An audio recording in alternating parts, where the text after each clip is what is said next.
Subscribe कीजिए हमारे YouTube channel को और बेल आइकॉन दबाना बिल्कुल ना भूलें। जळगाव जिल्ह्यात आणखी 253 कोरोनाबाधित रुग्ण आढळले। जिल्ह्यात कोरोनाबाधितांची संख्या झाली आहे 5724 इतकी। आतापर्यंत 3383 रुग्ण कोरोनामुक्त झाले असून जिल्ह्यात आज नव्यानं 253 कोरोनाबाधित रुग्ण आढळून आले असून जळगाव शहरात सर्वाधिक 62 रुग्णांचा त्यात समावेश आहे।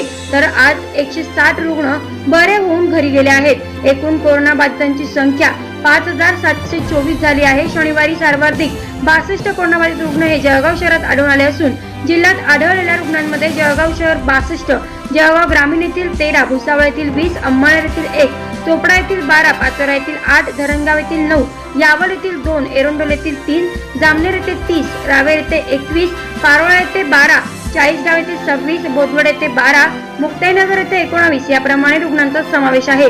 तर आज 6 रुग्णांचा मृत्यू झाला असून आजपर्यंत 321 रुग्णांचा मृत्यू झाला आहे, अशी माहिती जिल्हा शल्य चिकित्सक डॉक्टर नागोराव चव्हाण यांनी दिली आहे। क्राईम एफआयआर साठी फरीद खान यांचा रिपोर्ट, जळगाव।